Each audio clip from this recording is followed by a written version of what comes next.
What are you doing, sir? Sorry? What are you doing, sir? There's no need to shout. I've asked you 10 times now. Oh, it wasn't 10. What are you doing? I think it was about 5. Okay, about 5 then. So Yeah, what do yeah, you do? Can you yeah. answer the question then? No. Right, you're not going to answer. Okay. Who are you, by the way? I'm a police officer. Are you? What is this then? Are you phoning 999? Yeah, I am. Are you joking? You can hear this all right then? I can hear you Yeah, talking, good. but why are you Hello phoning then, 999? It's not an emergency. Is it an emergency? Are you phoning because there's an emergency? Where's the emergency? Calling the building, so just need a youthful Where's the emergency? assist. What is this place? Never you mind what that is, mate. I'm not your mate. I keep on telling you, moron. Stop calling me your mate. Okay, sir. All right? Never you mind what that is. Foxtrot Oscar, on your way. Get off the phone. Oh, look, and they come with blues and twos as well. I'm based here. Yeah. And what's happened is I've called this chap. Yeah. He's looking over with his phone. We're calling the police building here. Where you go? Don't touch me. Don't touch me. Get lost. I can move and do whatever I want to do. Well then, move yourself. I don't need to talk to these officers. No. The moment that officer stepped off his bike, he behaved as if Yardley had just sprinted out of a bank robbery.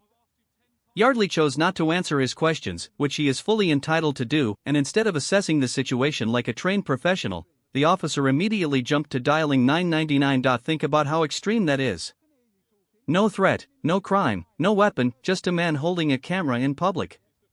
And somehow this officer treats it like a full-blown emergency. A calm, competent officer would have recognized the obvious: peaceful auditor plus public pavement equals no powers, no issue, no drama.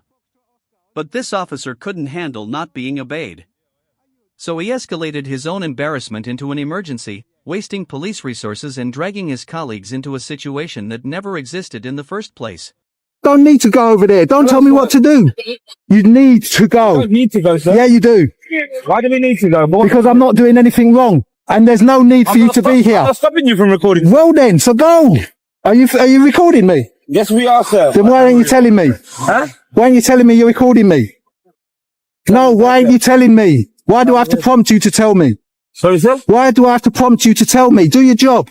Well, you can see that we've got... No, I can't see that. How do you know I can see that? The sun's in my eyes. I can't see we it. are recording. All right, next time tell me straight away, all right? Thank you. You need to tell them idiots inside that I can be out here and film. Okay. Yeah, so why didn't you tell him? Go and get him. He's wasted police time. Go and tell him he's been wasting police time. It's not an emergency. Sir, with all due respect... This is not an emergency. You're talking about... It's not an emergency. We have to come here, so you're wasting... Why? Because, no, I'm not wasting your time. Equally. Shut up. You are. I'm not wasting You your are, time. sir. Did I call you? Huh? Did I call you? No, you didn't. Well then, so don't tell me what I'm doing. Tell him what he's doing. You don't need to go over there. Don't tell me what to do. You need to go. I don't need to go, sir. Yeah, you do. Why? Because I'm not. Yardley didn't call them, didn't ask for help, and didn't cause any disturbance. The only reason officers showed up is because one cop panicked over a camera. So blaming Yardley for wasting their time is nonsense. Then Yardley asks the question that exposes everything: did I call you? The officer quietly says no. And just like that, their entire excuse collapses. They weren't responding to a problem, they were responding to a problem they created. Instead of correcting their colleague, they doubled down and tried to pin it on Yardley. It didn't work. You're talking about my... Go and tell him then. Go and tell him he's wasting your time. Go and tell him he's wasting your time. Don't tell me. I didn't call you. Okay, I didn't want you here. That's fine. Well then, go and tell him. Well, we have to be here. Don't tell me what I'm doing when I'm doing something lawful. Get out the road, sir. Are you going to get out the road? You're in the road am as gonna well. get out with you, sir. Okay, don't come with me. I don't want you with me. No. No, I'm not going to go over there and have a chat with you. I'm going to be here and have a chat. Let me just ask you this really straight question. Why didn't you tell him at the first opportunity that I'm okay to be filming, and why did he phone 999? Why didn't you ask him? So he's entitled to call police. Just as You're everybody kidding. else is. Just For a like you are, non-emergency. as somebody else. For a non-emergency. Did he call 999 or did he? He did call 999. He did. I don't know. Well, I know. I wouldn't be able to tell you, sir. Well, he did call 999. So go and find him and tell him that he's been wasting. Listen, if I was doing that and I phoned 999, right, and it was for a non-emergency, you'd tell me that I was wasting police time. Yardley catches them red-handed here, and there's no way for the officers to spin it without sounding ridiculous. When he asks the obvious question, why didn't you challenge the officer who called 999 for a non-emergency? The backup officer reaches for a weak, lazy excuse. he's entitled to call the police just like anyone else.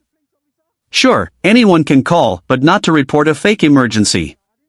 If a member of the public dialed 999 because a man with a camera made them uncomfortable, the police would warn them about wasting emergency resources. And that's exactly what makes this moment so damning. Correct or not? I would have personally no. Oh, so you don't mind anybody random phoning 999? Well, no, there's obviously 999 is there for when you need it in an emergency. But it was an emergency. No. So why did he just walk off then? He walked off to continue with his. Why didn't he cancel it? Why didn't he turn around and say, oh, just... here by the time. So, and then what did he expect you guys to do when he's not here? Speak to him. It's his emergency. To speak to So him. what is his emergency then? What is his emergency? Have you found out?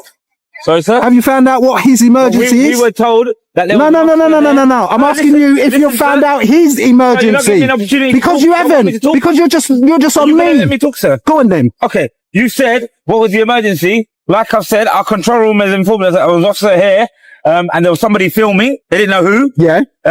That's why we've come down and he needed assistance. That's why we've come here, as you can see, with our lights on, in an emergency, because our colleague needed assistance. Hold on. So I'm going to laugh at That's this. what we were told. You're telling me that somebody said to your controller that somebody was filming them and it's an emergency to get here. He proudly explains that they came in on full sirens because control told us an officer was with someone filming and didn't know who he was. That isn't an explanation, it's an indictment.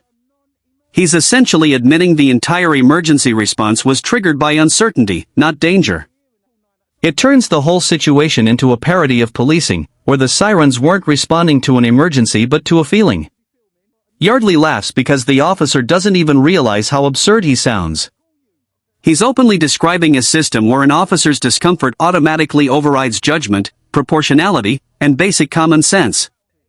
Is that what you're telling me? We will be leaving shortly, sir. And you're going to go and find him? Is there anything I can help you with? Yes, I'd like you to find him and let him know that he shouldn't be phoning 999 if it's not an emergency. Did you get his shoulder number? No, warrant I number? didn't. Did you ask him? What? Ask him what? Ask him for his warrant number or shoulder Do I know that he's a police officer? Okay. Did he show you his badge? No.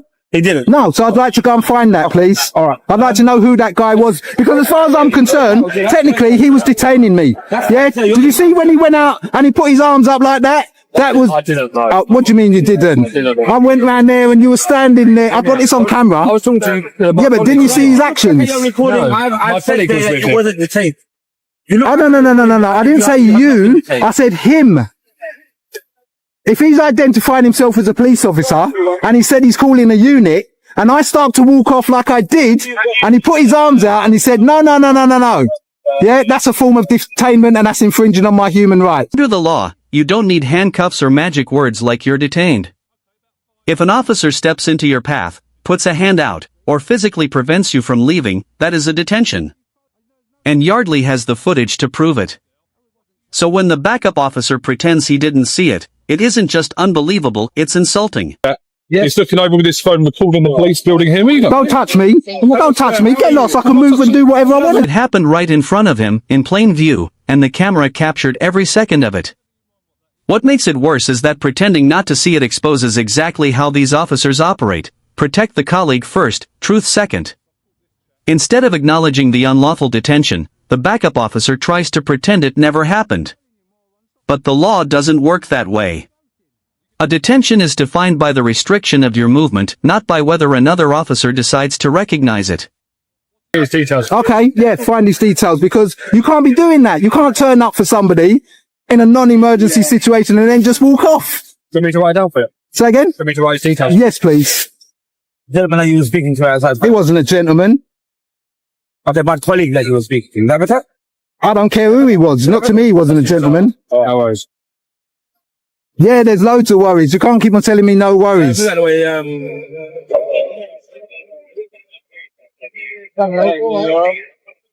okay, sir. We will be leaving. if I could ask you kindly, Yeah. just please just stay out of the road, because obviously I don't want to get hurt. Stop. No directives. No. No directive. No directive. I'm not listening. Come on. Stop giving me directives. Stop giving me directives. Stop telling me what I can and want. No, stop telling me what you want me to do. I'll do what I want to do. You can do what Okay? you want, Well but then, so I'm giving stop telling me. I don't want to hear. I don't want to hear what you got to say. I don't want to hear. No, I'm standing in the road. That's fine. It's up to Well you, then, sir. so stop telling me then. things. Thank you very much. Off you go. You're dismissed. Foxtrot Oscar. Driver shame. Okay. You're coming in with emergency lights for a man that's Have a good day, filming. sir. You have a good day.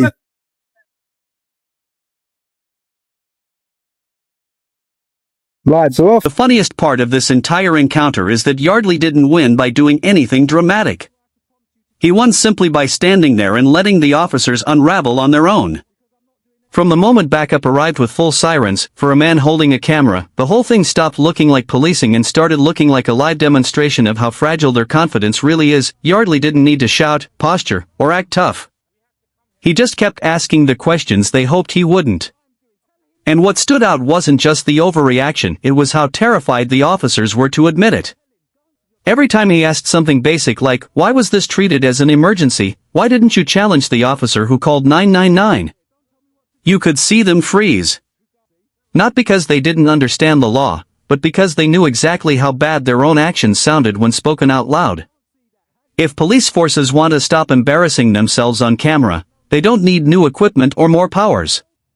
They need the basics: officers who understand what actually qualifies as an emergency, call handlers who push back on nonsense reports, and supervisors who can tell the difference between a real threat and a bruised ego. Until that happens, auditors like Yardley will keep exposing these cracks, not by provoking anyone, but simply by showing up with a camera and letting the truth speak for itself. That's it for today's video.